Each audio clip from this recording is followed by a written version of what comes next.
Issand Jumal, sina oled öelnud, kus 2 või 3 on minu nimel koos, seal olen mina nende keskel. Armsad õed ja vennad Kristuses, täname Jumalat, et oleme taas saanud kokku tulla palveks, osaduseks ja Jumala sõna üle mõtisklemiseks. Täna keskendume andestusele, teemale, mis puudutab meie kõigi elu väga sügaval tasandil. Meie Isa palve. Meie Isa, kes sa oled taevas, pühitsetud olgu sinu nimi, sinu riik tulgu, sinu tahtmine sündigu, nagu taevas, nõnda ka maa peal. Meie igapäevast leiba anna meile tänapäev ja anna meile andeks meie võlad, nagu meiegi andeks anname oma võlglastele. Ja ära saada meid kiusatusse, vaid päästa meid ära kurjast, sest sinu päralt on riik ja vägi ja au igavesti. Amen. Pühakirja lugemine Mattiuse 18, 21-35. Tähendamissõna südametust sulasest. Siis ütles Peetrus tema juurde astudes, Issand, kui mitu korda minu vend võib minu vastu patustada ja mul tuleb talle andeks anda, kas aitab 7 korrast? Jeesus ütles talle, ma ei ütle sulle 7 korda, vaid kas või 77 korda. Seepärast on taevariik kuninga sarnane, kes tahtis oma sulasega arvet teha. Kui ta siis hakkas arvet tegema, toodi ta ette üks, kes võlgnes talle 10 000 talenti. Et tal aga maksta ei olnud, käskis isand müüa tema ja ta naise ja lapsed ja kõik, mis tal oli, ning maksta. Siis see sulane kummardas teda maha heites ja ütles, ole minuga pikameelne ja ma maksan sulle kõik. Ja isandal hakkas sulasest hale. Ta laskis tal minna ning kustutas laenu. Aga kui see sulane oli välja läinud, leidis ta ühe kaassulase, kes võlgnes talle 100 denarit. Ja temast kinni hakates kägistas teda ja ütles, maksa, mis sa võlgned. Siis see kaassulane palus teda maha heites, ole minuga pikameelne ja ma maksan sulle. Aga tema ei tahtnud, vaid läks ning laskis ta heita vangi, kuni ta oma võla ära maksab. Kui nüüd teised sulased nägid, mis sündis, olid nad väga nördlinud ja tulid ning kaebasid oma isandale kõik, mis oli juhtunud. Siis kutsus isand tema enese juurde ja ütles talle, sa tige sulane, ma kustutasin kogu sinu võla, sest sa palusid mind. Eks siis sinagi oleksid pidanud halastama oma kaassulase peale, nõnda nagu mina sinu peale halastasin. Ja ta isand vihastas ning andis ta piinajate kätte, kuni ta maksab ära kõik, mis ta temale võlgnes. Nõnda teeb ka minu taevane isa teile, kui teie igaüks kogu oma südamest ja anna andeks oma vennale.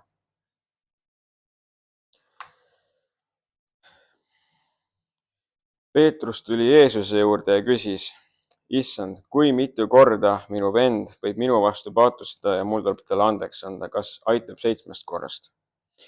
Peetruse pakutud 7-kordne andestus ei ole juhuslik. Tolle aja juudi õpetlased õpetasid sageli, et inimesele tuleb andestada kuni 3 korda. 4. enam mitte. 7 oli täiuslikkuse arv ning Peetrus tundis end ilmselt väga armulise ja suuremeelsena. Ta kahekordistas ju üldise normi ja lisas ühe veel. Ent Jeesus vastas rabavalt. Ma ei ütle sulle 7 korda, vaid kas või 77 korda. Mõnes tõlkes 70 korda 7. See on 490. Jumalik andestus ei ole inimlikult mõõdetav ega tingitav, see on ülevoolav arv. Jeesuse vastus Peetrusele võib olla vastuolus inimliku arusaamaga õiglasest. Miks peaks keegi andestama lõputult? Kas mitte pole oht, et meid ära kasutatakse? Äkki anname andeks neile, kes seda ei väärigi? Jeesus toob oma mõistujutus näite kuningast, kes andestas võla. 10 000 talenti, mida ei oleks sulane suutnud iial tagasi maksta. Andestus ei tähenda, et me õigustame kurja. See tähendab, et usaldame Jumalat õiguse mõistmisel. Kui me ei andesta, jääme võlgadesse. Mitte rahaliselt, vaid hingeliselt. Muutume kibestunuks, hoiame südames teise inimese patukoormat ja seome end sellega nähtamatu ahela kaudu. Kui andestame, siis see ahel katkeb. Kristus õpetab, et kui me ei andesta, ei saa me ka ise andestust. Mitte sellepärast, et Jumal oleks kättemaksuimuline, vaid sellepärast, et südames, mis ei suuda andestada, ei ole ruumi armule. Kui me ei andesta, siis justkui ütleme Jumalale, sinu halastus ei ulatu nii kaugele. Ühes oma mõtiskluses olen küsinud, kui saladusi enam poleks, kas suudaksime olla ausad? Ja vastus on ainult siis, kui maailmas valitseb andestus. Sest kui meil puudub kindlus, et meie avalikuks saanud eksimused kaetakse armuga, ei julge me ausad olla. Andestus loob ruumi tõele. See annab võimaluse näha inimest mitte tema eksimuses, vaid tema potentsiaalis, tema jumalanäolises olemuses. Taevariigi hinged ei taha, et need, kes on meelt parandanud, peaksid veel kannatama. Jumala õiglus ei ole kättemaks, vaid arm, mis võimaldab kogeda kõike läbi teise perspektiivi, kuni tärkab mõistmine. Niisiis, kui andestame, loome ruumi muutumiseks, mitte ainult endale, vaid ka teistele, sest andestades lubame Jumalale. Kui sina tahad ligimes uueks luua, siis mina sulle ette ei jää. Amen. Isa, tõstame palves sinu ette need, kes pole suutnud andestada. Toogu püha vaim lepitust ja lohutust. Palume ka nende eest, kellele on palju andeks antud, et nad oskaksid teistele samamoodi armu anda. Jumal, me anname sulle oma südame trotsi ja õiglustunde. Sina mõista kohut, mitte meie.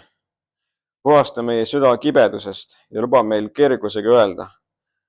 Ma annan andeks, sest ka mulle on andeks antud.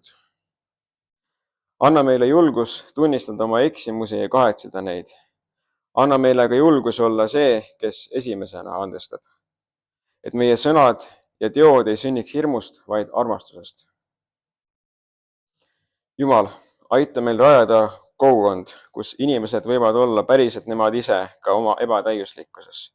Et hukkamõist ei suretaks elu tahet ega alandaks, vaid arm teeks ruumi uuele elule. Amen. Püha Isak Süülane on öelnud, vaikuses kuuleb hing Jumala sosistust.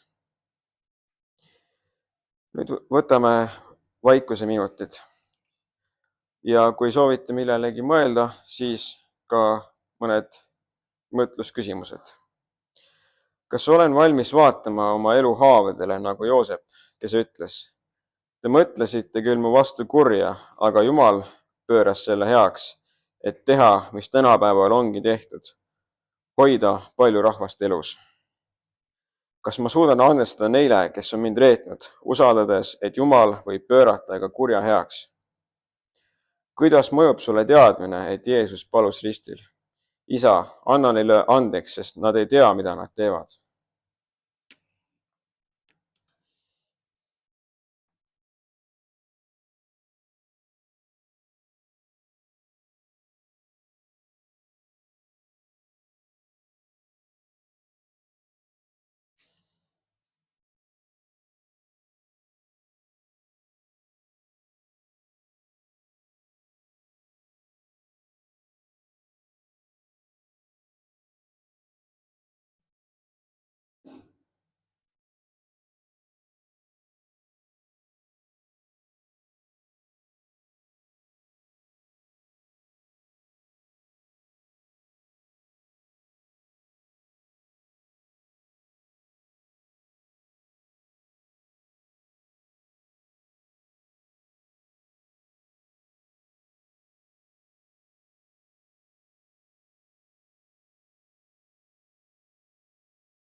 Salm 103, salmid 8-12.